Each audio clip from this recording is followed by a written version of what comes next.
Local broadcast of the following program is made possible by support from members of Rhode Island PBS in partnership with The Rhode Island Foundation, partnering with passionate Rhode Islanders to lead, transform, and inspire our state. Learn more at rhodeislandfoundation.org.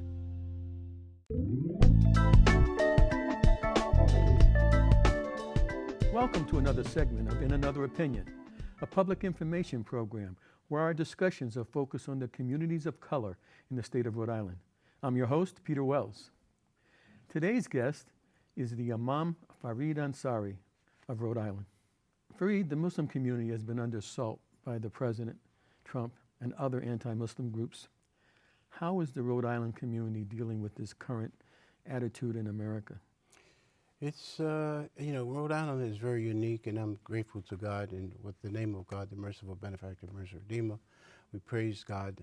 The Rhode Island community is unique in as much as we've had a long-going relationship with not only law enforcement, but we've been doing a lot of interfaith relations, and that has really proven to be a very important aspect of how Rhode Island is responding to a lot of the,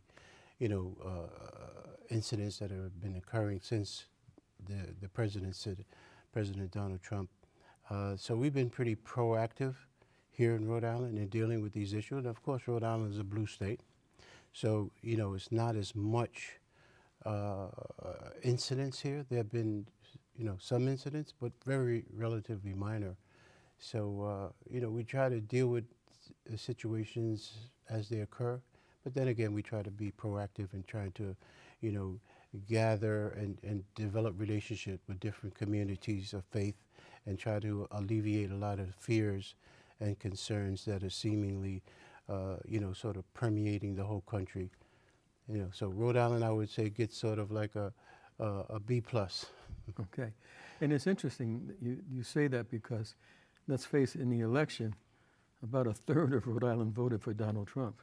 Yeah, well, that's true, but that's sort of like in the, we're from Providence. That's the suburban Oh, definitely areas. in suburban areas, yeah. And, in spite of the fact that, that sort of phenomenon occurred, a lot of people did vote for him because he ran on his platform, let's make America great again. I mean, it's sort of Ronald Reagan's platform. Yeah, well, basically, yeah. But I mean, it was something that had an appeal.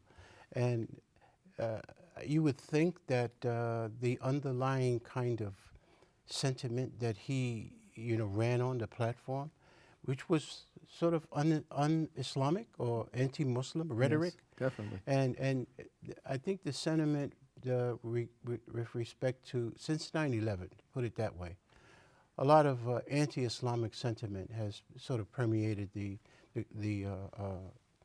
whole country. Yes. So it's not something that people sort of like blanket condemnation of the religion of Islam, which is really false. Right. So this is what there's been a lot of Islamophobia, anti-Islamic rhetoric, but when you examine the religion itself, that's not what Islam is about. There's a lot of misinformation. Well, that's true.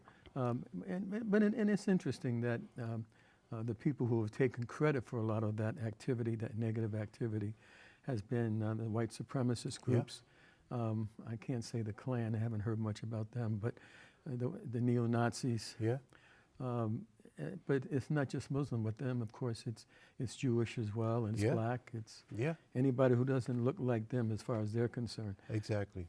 Yeah. And you see it being manifested in, synagogues being, attacked, black churches being attacked. Yes. And Muslim houses of worship are also being attacked.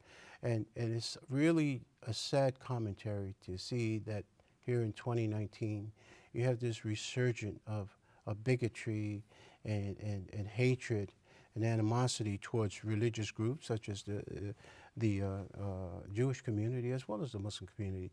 And this is the thing that Donald Trump has sort of stirred up a lot of this anti-Islamic sentiment, and because of the relationship between these so-called neo-Nazis, you know, a lot of houses of worship, Jewish houses of worship, are being attacked too. Sure. So it's not a good thing.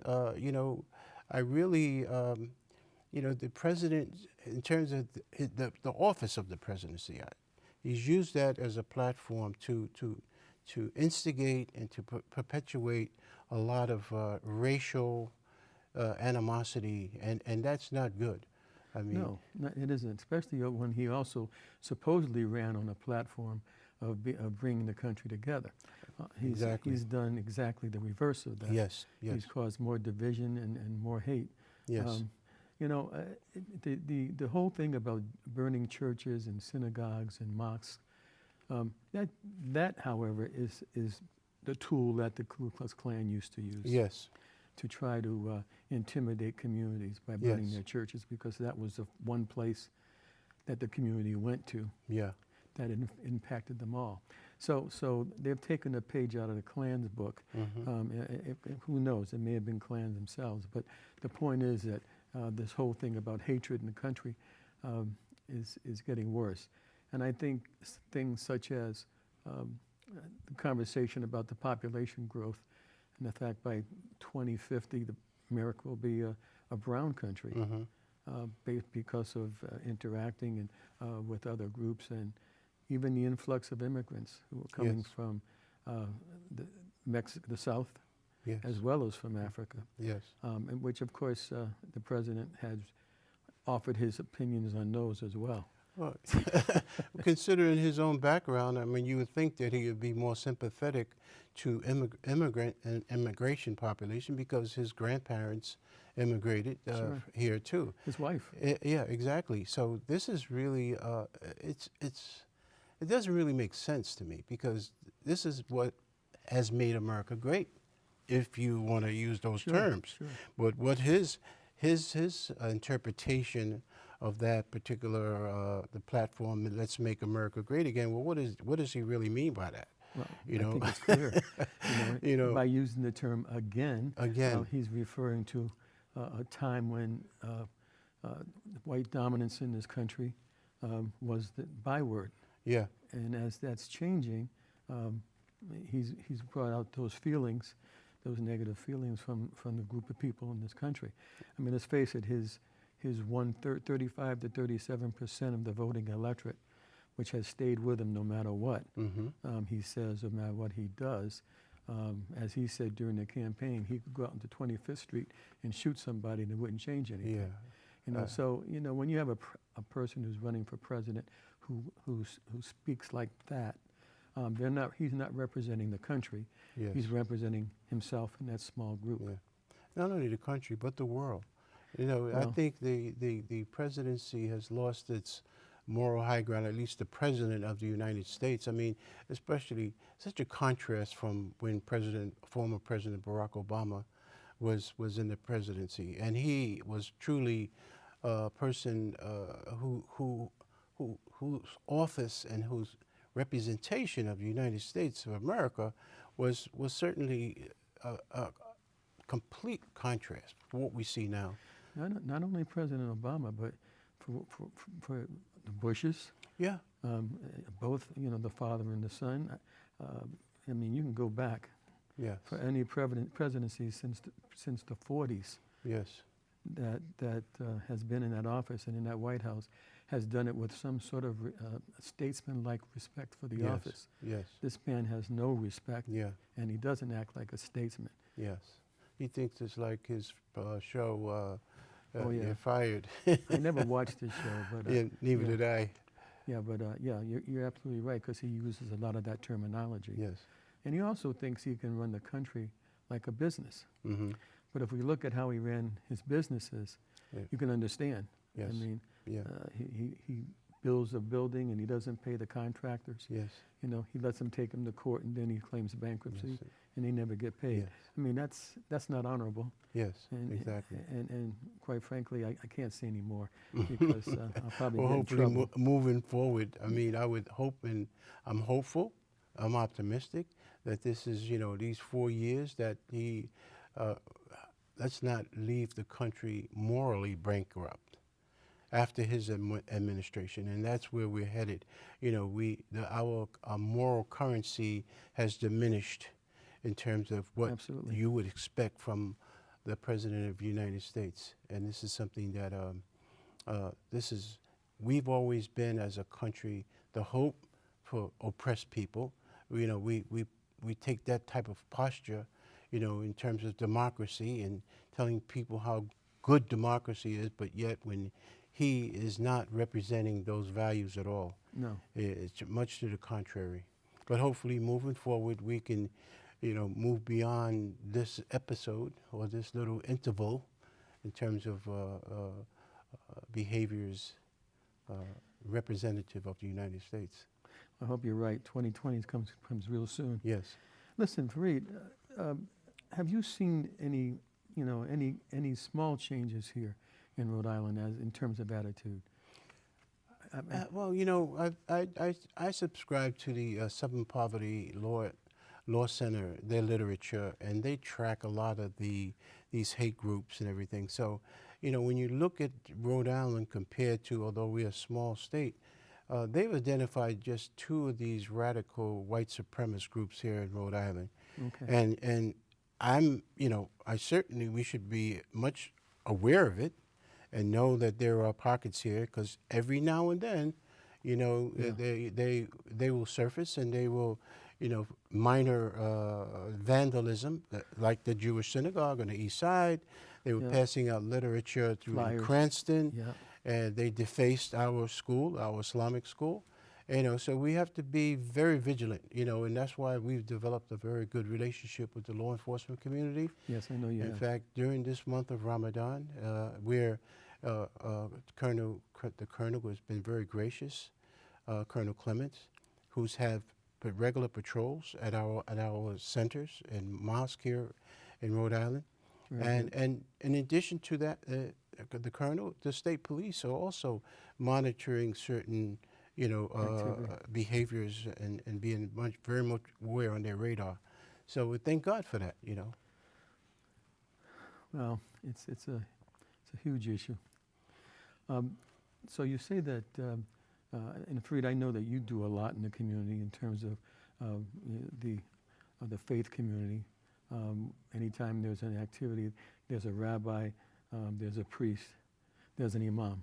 Yes. And that unity is very important for people who have a religious background. Mm-hmm. But my concern is those who don't, Who don't, yeah.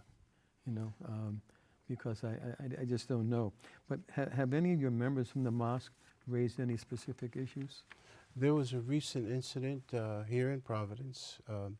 There's a mosque on Broad Street that they just put up a brand new sign indicating their location, and unfortunately there was some vandals broke the sign.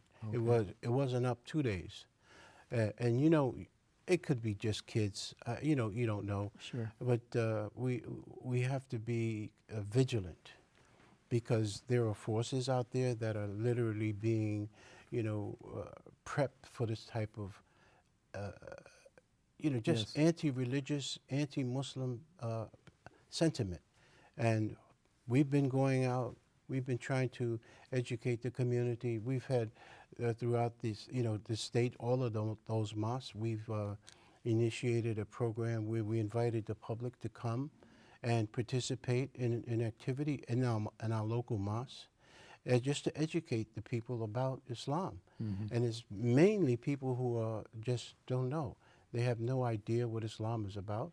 Right. And, you know, and I personally have been fortunate because for the last almost 20 years, I've been going to LaSalle Academy at the invitation of the LaSalle and speaking to their seniors and educating them about what Islam, what those values are. And they're shared with all, you know, Sure. faith communities, regardless of whether it's a Jewish community or the Christian community. All of these books, as far as Islam is concerned, are all respected divine scripture that we recognize in Islam. So we really don't make any distinction between any of the prophets, according to Islam, and we recognize that as being a source of divine inspiration and guidance. And this is what we try to do. We try to educate Sure. the people and the public. Well, education, knowledge is power. Yes. How about young people? Have any young folks experienced any problems with bullying at school and that sort of thing? Again, isolated incidents, nothing of any, I think it's typical adolescent behavior.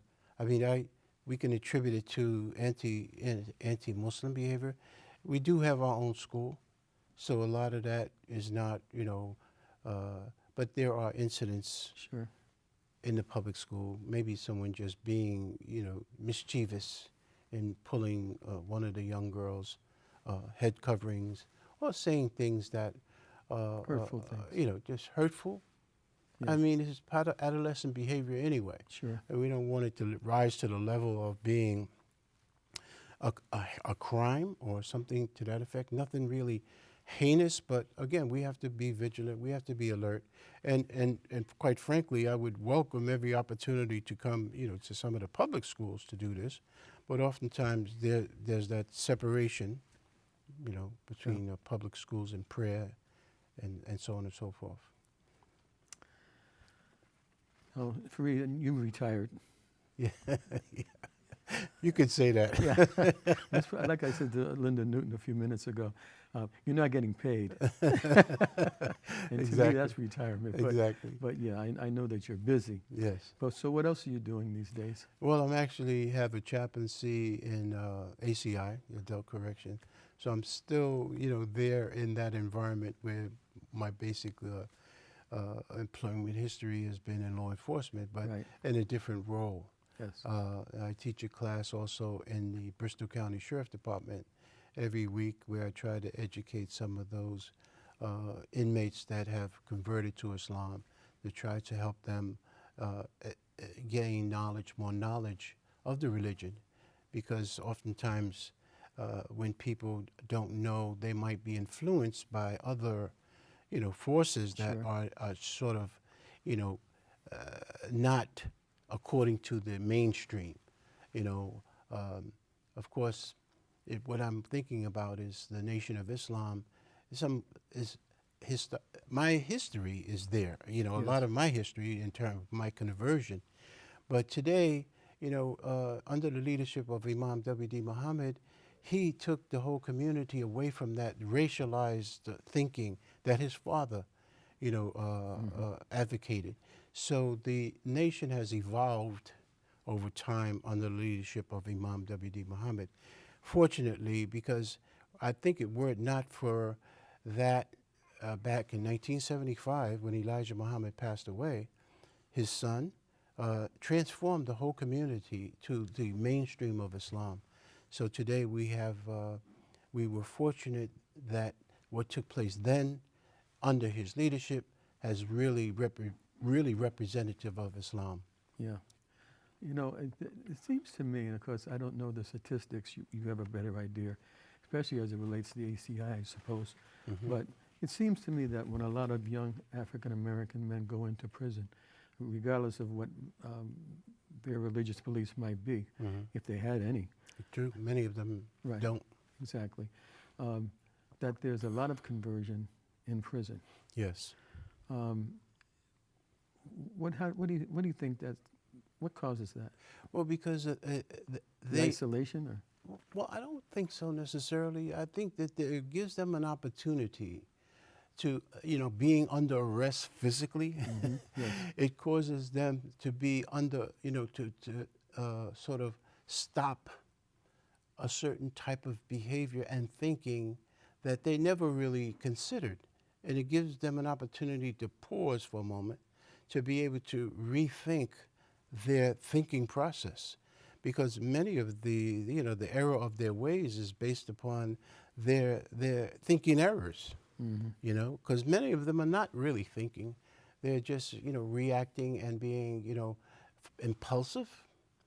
I met a young man who, when I was up in Massachusetts at Old Colony, he was sentenced to life imprisonment at the age of 16 because of a spontaneous reaction that now, unfortunately, he now has matured, and now he realizes that his emotions is what got him there. But that was a fatal mistake for him, and unfortunately, that's what happens. And Yeah. I learned that more and more as I become more acquainted with the prison population, which obviously is populated by a lot of African American, young men as well as adults. But it's in their thinking that results in behaviors that are, for all intent and purposes, harmful. Yes. So, in talking with them, showing how that development, how that psyche, how their mindset develops, which is something that we try to address, as not to mention their soul. I mean, Sure. I mean, that's what all religions are trying Exactly. to save, I suppose. yeah. I know this is a big question, but I'm going to ask you if you could, again, reacquaint the viewers of this program. When we talk in terms of the Muslim community, let's say in the Middle East Mm-hmm. versus the United States, Yes. and maybe the Western world, Mm-hmm. we know we hear because of war, there's Sunni and there's, Shia. the Shia. Yes. I mean, isn't there a third group as well? There are many sects. Okay. Unfortunately, This is what I wanted to get to. Can you explain that a bit? within the span of time, we I this understand. there's the Sunni community is, let me say, is the majority of which is the most sort of balanced within their thinking and their following certain traditions of the Prophet, prayers and peace be upon him. And there are elements within the Shia community too that have their own set of laws and rules. Where does an ISIS group or which one would they might be They are off the off the charts? off the charts, off the mainstream. That is not representative of the mainstream of Islam. You will not find that thinking, permeating the populace, the Islamic community completely, because that's really an aberration, and I think it's brought upon by a lot of just plain ignorance on behalf of the Muslims who are following, that line of thought, because it's actually opposed to Islam. Yeah. So like as an analogy, I could say that the 30-some odd % of Americans who follow Trump might be the 30-some odd % of Muslims who are following the ISIS. thinking of an ISIS. Yeah. Well, but you see, and I suppose, yeah, you could say that, because you see what's happening with those alleged followers of Trump, although there's no real link that we can necessarily say, but obviously the behavior that we see in being manifested, they justify that, and they sort of, because Donald Trump is their hero, Right. Whose thinking is sort of the populace, this white, if not white supremacist, but this sort of Nordicism, those are sort of but code words. But I think there's some linkage when some of these guys who have gone out and done mass shootings or Yeah. whatever, and they'll post on their website Yes. that they're doing it for Donald Trump or Yeah. they're doing it for the Trump ideology. Yes. So I mean, I think we'd be naive not to think that there isn't. There's definitely a link. I mean, because obviously the so-called manifesto in New Zealand, Right. in Charlottesville, Yeah. there's other manifestations that these radical racist bigots that are perpetuating and holding him up as they're like a vanguard Yeah. of Donald Trump, but it's just a sad state that we are now in. Yeah, it And is. I pray to God that we can Survive move it. past this Yeah. without too much harm being done. Because I think that if this continues, we might literally be on the brink of another, civil war. And God forbid, this is something that, we have that history. Sure. And, those people who want to turn the clock back to those times, that's not a good sign. And it's really interesting. There's that. And then there's the fact that Trump likes to praise autocrats. Mm. Yeah. I think the fact that he sees himself as a king. Mm. Mm. And even Ronald Reagan Yeah. felt that way. He Yeah. thought they should change the law Yeah. so that he could be president for life. This guy is saying the same thing. Yeah, well, I think the founding fathers would turn over in their graves to see that what we have today representing the country is not exactly what they meant when we talked about freedom of religion, freedom of the press, which he described as being the number one enemy, this anti-Muslim sentiment, and it only breeds other kinds of hatred, and it's not something that is certainly is not good. Well, I agree and I disagree to the extent that some of the founding fathers that signed the Constitution would probably be in his corner. Yeah. So, Well, when it comes down to race relations, I would say that because obviously many of them, but that's a whole different topic. yeah, it is. It is. But he's sort of taken it to a whole nother level because true. of the races. I think that the bottom line in terms of his thinking and his attitude is basically racist. Yeah, there's no question. And there's There's no no doubt in my question. mind about that, and it's unfortunate. It is. It really is. Because, you can respect the office of the White House, Yes, but it's very difficult today respect the to man. respect the man that holds it. Yeah. Well, as Americans, we are hopeful, and we want that democratic principles, Republican principles to survive this, Yeah. because he's undermining freedom of the press, freedom of religion, all the freedoms that we've become acquainted with as being representative of what we as Americans stand for. Well, I think that the country will survive it, just hopefully that the social ideology in this country does as well. Fareed, listen, we've run out of time. That half hour goes by real fast. Yes, it does. And so we'll have to have you back on again just to I appreciate reassure us where the community is these days. Thank you so much. We have run out of time, but I want to thank today's guest, Imam Fareed Ansari, and you, the viewers, for tuning in to another segment of In Another Opinion. A special thanks to PBS for making this program possible. I'm your host, Peter Wells. Give us your opinion on Facebook or Twitter at #InAnotherOpinion, and have a great day.